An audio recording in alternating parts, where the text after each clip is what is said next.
Bismillahirrahmanirrahim. Assalamualaikum warahmatullahi wabarakatuh. Alhamdulillahi rabbil alamin.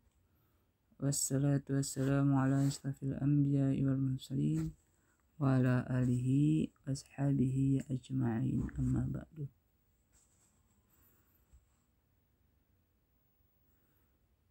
Pada kesempatan hari ini saya ingin menyampaikan beberapa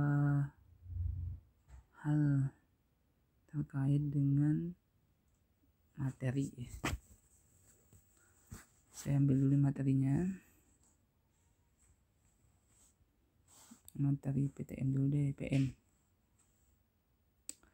Nah, teman-teman, di sini materi PM yang saya ampuh ya, terkait dengan epidemiologi. Kita lihat satu epidemiologi satu dulu. Tunggu dulu ya, lagi loading.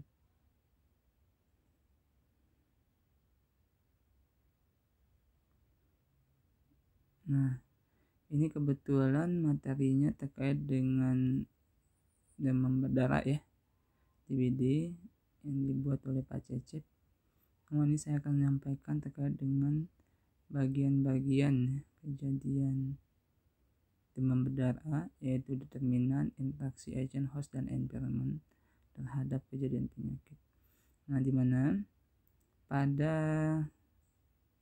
kejadian penyakit atau virus dengue ini disebabkan adanya interaksi ya antara host, agent, dan environment, sehingga menimbulkan sebuah proses infeksi dan pola infeksi dengue berdasarkan pola hidup dan perilaku dan sebagainya. Nah, ini kita masuk dalam segitiga epidemiologi, di mana segitiga epidemiologi ini membahas terkait dengan kekebalan, penyakit penyerta, jenis kelamin, etnis, umur, status gizi. Jadi masuk dalam bagian host ya, atau hospes. Nah, kalau bagian dari agent, ada penyebab virus dengue, yaitu tipe dan subjek tipe, virulensi virus, dan gelor virus. Ini agent ini adalah suatu penyebab ya, atau yang membawa bibit penyakit tersebut kepada manusia. Nah, kalau lingkungan atau environment, agent ini juga bisa saja disebabkan oleh faktor sendiri, yaitu nyamuk ya, kecoa, dan sebagainya. Ini agent, ini kita fokuskan kepada Aedes aja dulu ya. Nah, ini ada environment. Environment ini adalah terkait dengan lingkungan. Lingkungan ini bisa saja terdiri dari kelembaban lingkungan fisik ya, ada kelembaban, cuaca, kepadatan, larva, dan nyamuk dewasa. Kondisi lingkungan dalam dan luar rumah ya. Nah, karena penyakit DBD ini dibagi dua ya, yaitu penyakit DBD sendiri, yaitu Aedes aegypti dan Albopictus. Nah, Albopictus ini diprediksi oleh peneliti dari Lokalitbangkes ya, atau Kementerian Kesehatan itu, bahwa nanti di masa akan datang lebih banyak berperan itu untuk menyebabkan penyakit DBD ini adalah Aedes albopictus. Nah, di mana Aedes aegypti ini dia cuman berperan di dalam rumah. Nah, kalau Aedes albopictus ini dia berperannya di luar rumah, karena nanti banyak kita lihat sekarang ya, banyak anak-anak muda para nongkrong ya dan sebagainya. Nah, jadi ini bisa penyebab dari penyakit DBD. Misalkan di dalam rumahnya itu bersih-bersih saja, tidak ada misalkan penyebab penyakit terjadinya DBD, maka bisa saja kemungkinannya disebabkan oleh Aedes albopictus. Ini sudah ada penelitiannya, nanti bisa dicek di jurnal Litbangkes ya, sudah ada di jurnalnya. Nanti silakan kalau mau baca referensinya, ada di jurnal Litbangkes terkait dengan Aedes albopictus ini, karena dia berperan penting nantinya dalam menerapkan ya, atau dalam pemicu dari penyebab DBD tersebut. Nah, kita lanjut, yaitu environment. Environment ini adalah fisik ya, lingkungan fisik, biologi dan sebagainya.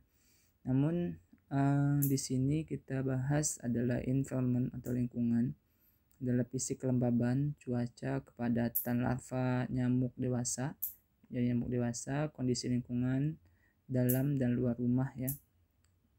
Topografi, maksudnya topografi ini kondisi geografis dari penduduk tersebut atau masyarakat ya, bisa dari pegunungan, daratan ya. Kalau non fisik bisa saja dari perilaku masyarakat, ini masuk dalam environment atau lingkungan. Nah, kita lihat dari segi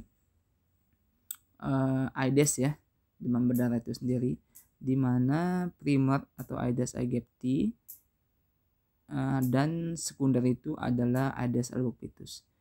Yang dimaksud dengan primer itu adalah penyebab Aedes aegypti yang ada di dalam rumah atau lingkungan dalam rumah ya, baik itu di kamar mandi atau tempat peristirahatannya, di dalam kamar dan sebagainya.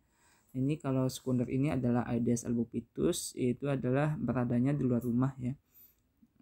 Jadi ya keberadaan nyamuknya ada di luar rumah, kehidupannya di luar rumah.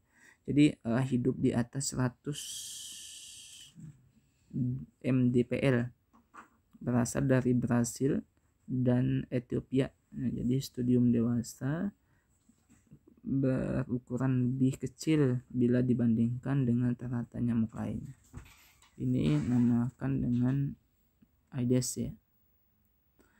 Kalau untuk morfologinya sendiri, di sini adalah morfologinya nyamuk Aedes adalah genus Aedes dari famili Culicidae,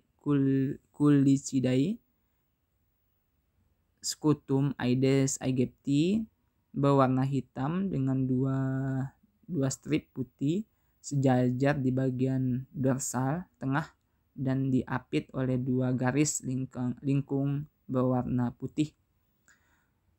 Skutum Aedes albopictus yang juga berwarna hitam hanya berisi satu garis putih tebal di bagian dorsalnya. Kita lihat contohnya ya. Ini kita lihat contoh tadi yang di Aedes. Nah, ini perbedaan antara Aedes albopictus dan Aedes aegypti ya. Ini Aedes aegypti-nya dia itu tadi kan lebih tebal ya. Lebih tebal untuk garisnya. Nah, kalau untuk Aedes albopictus dia itu hampir sama dengan lebih pendek albopictus daripada Aedes. Lebih panjang sedikit. Nah, kita lanjut di tadi kan morfologinya udah. Kita lanjut ke dalam subspesialis Aedes aegypti. Di mana Aedes aegypti ini adalah subspesialis dari Aedes aegypti ini dibagi dalam Aedes aegypti queenslandensis dan Aedes aegypti formosus. Nah, kalau untuk tempat hidup subspesies Aedes aegypti ini adalah hidup bebas di Afrika, hidup di daerah tropis yang dikenal efektif menularkan virus DBD, termasuk di Indonesia ya. Nah, untuk virus dengue-nya sendiri seperti ini ya. Virus dengue yang termasuk ke dalam famili Clavirridae dan genus Flavivirus, terdiri dari 4 serotip yaitu DEN 1, DEN 2, DEN 3, dan DEN 4.1. Nah, ini adalah contoh dari virusnya ya. Virus dengue, ini gambarnya. Ini karena hitam putih mungkin gak begitu kelihatan ya. Kalau dilihat dari mikroskop yang berwarna ini jelas banget virus dengue-nya. Virus dengue dengan tab mikrograf.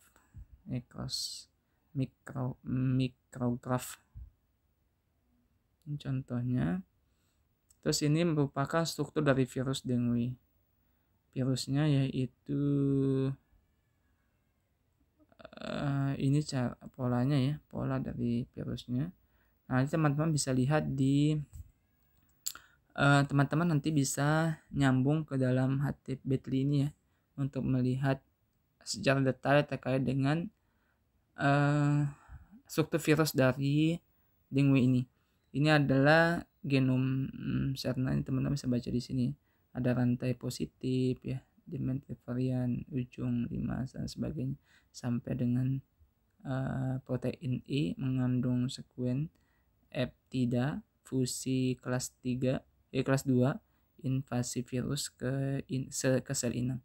Nah, ini sudah ditunjukkan di dalam panah ya. Panahnya itu adalah viral RNA, itu yang garis yang lingkungan, garis yang kelok-kelok ya. Nah, kalau yang apa namanya L-large itu adalah yang berwarna ini bintik-bintik 3 itu ya, bintik 3 yang di tengah itu yang warna hitam. Terus ada namakan G-Attachment protein, ini adalah menonjol.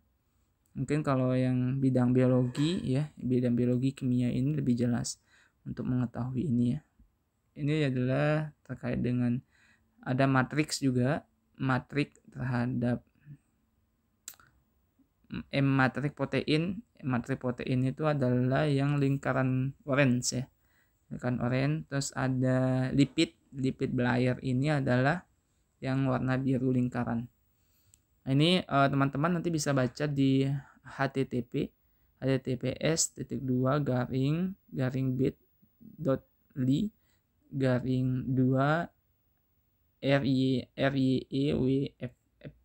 Ini nanti teman-teman bisa baca di situ terkait dengan lebih jelasnya.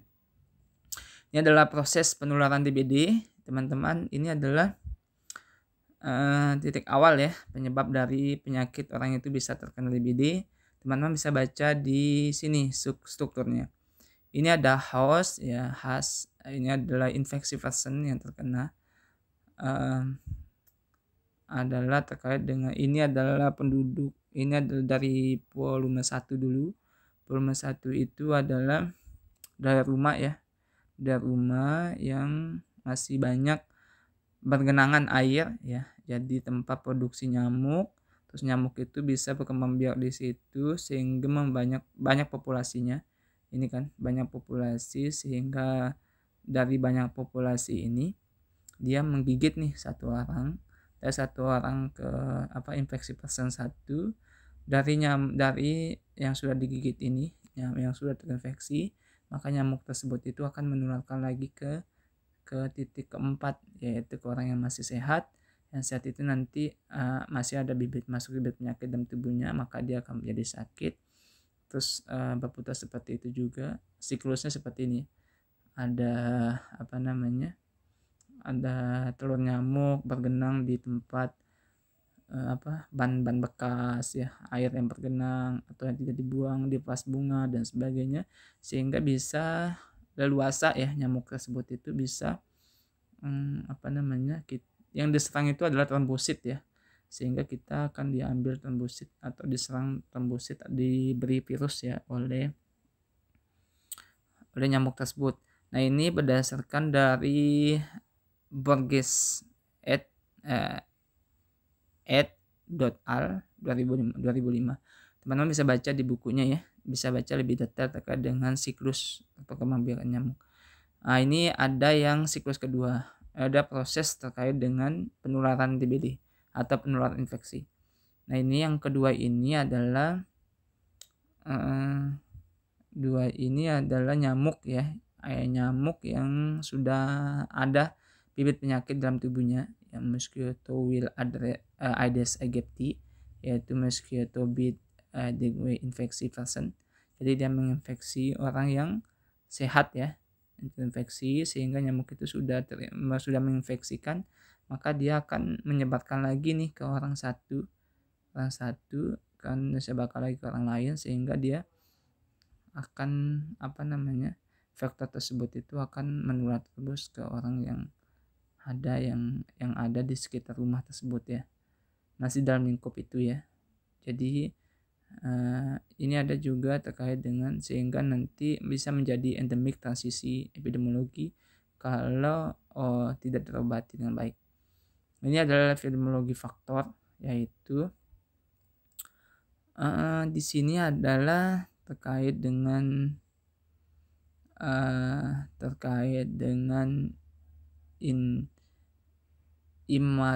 imatur habitat ya, tentang habitatnya. Terus ada juga dengan precipitation, ada juga bagian dari ini akan mempengaruhi reproduksinya menjadi transmisi ya, transmisi menjadi